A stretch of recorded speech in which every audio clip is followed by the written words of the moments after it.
diskusi. Pada episode kedua tentang topik diskusi positif kali ini, kita akan membahas sesuatu yang sering kali diabaikan ketika berbicara dalam sebuah diskusi. Apa itu? Kemampuan atau keinginan mendengarkan yang aktif dalam konteks berdiskusi.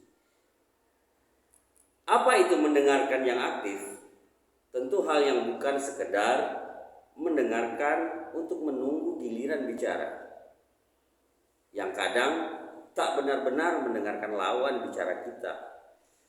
Gestur yang diperlihatkan atau oleh kita atau orang lain kadang tak sesuai dengan apa yang dipikirkan.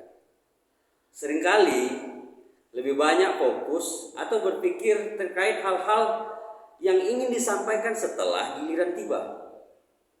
Namun yang dimaksud di sini adalah cara berbicara dengan telinga, dalam tanda kutip, dengan telinga kita sendiri. Tak hanya gestur, tetapi sesungguhnya mendengarkan secara aktif melibatkan pendengaran penuh perhatian pada pembicara, mencoba memahami pesan-pesan yang mereka sampaikan, dan menunjukkan minat sejati dalam apa yang mereka katakan. Mengapa mendengarkan dengan penuh perhatian ini begitu penting dalam diskusi positif? Pertama, mendengarkan yang aktif menciptakan ruang yang aman di mana orang merasa didengar dan dihargai. Ini yang memberikan dorongan besar untuk kedua orang yang berbicara atau beberapa orang untuk membuka diri dan berbicara secara jujur. Jika kita mendengarkan dengan penuh perhatian, kita juga memiliki peluang untuk memahami sudut pandang orang lain dengan lebih baik tentunya.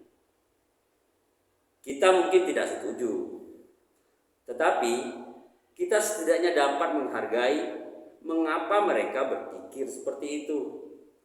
Hal ini dapat mengurangi konflik dan membuka jalan menuju pemahaman yang lebih baik. Selain itu, mendengarkan yang aktif memungkinkan kita untuk merespon dengan bijak.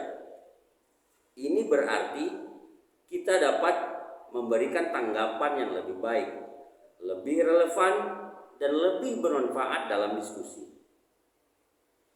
Lalu bagaimana meningkatkan kemampuan mendengarkan ini agar tidak palsu?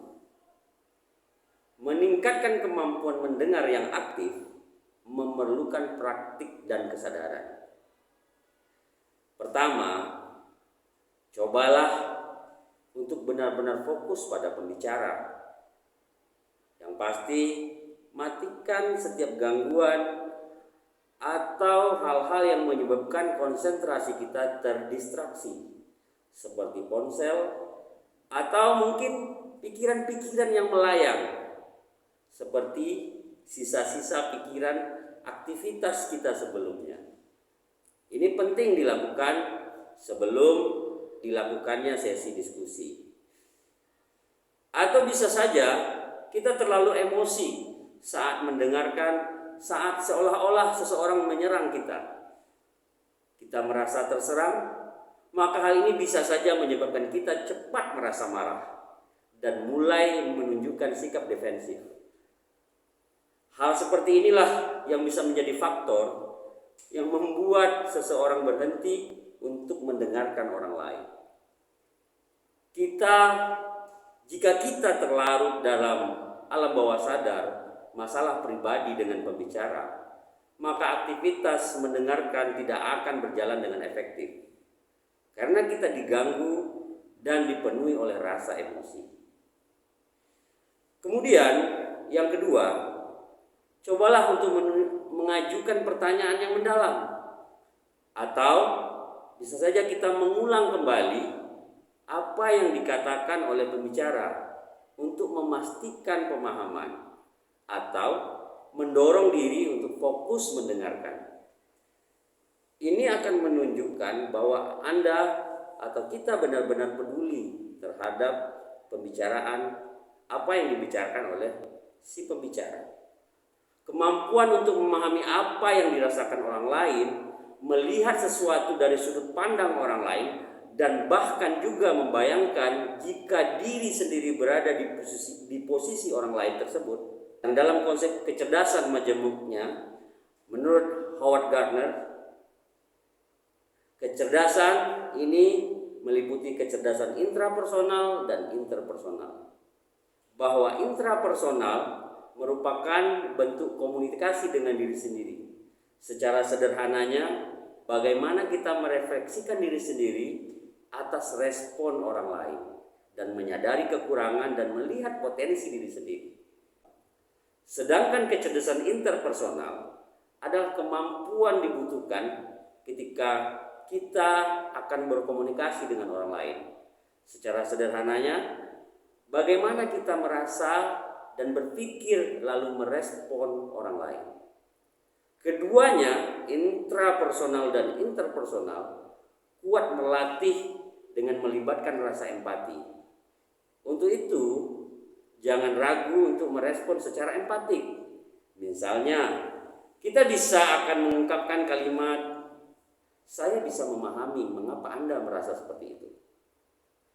Nah, ini berarti mengakui perasaan dan pengalaman pembicara. Baik, itu saja yang dapat saya sampaikan pada kesempatan episode kedua kita kali ini, yaitu pentingnya kemampuan mendengarkan secara aktif dalam diskusi yang positif. Yang saya pikir merupakan sikap yang perlu disadari sebagai langkah yang penting pula untuk membangun pemahaman, menghargai perbedaan, dan menciptakan hubungan yang lebih kuat. Terima kasih telah bergabung dalam Sudut Diskusi. Saya Pistian Rahman. Sampai jumpa di episode berikutnya. Salam Sudut Diskusi.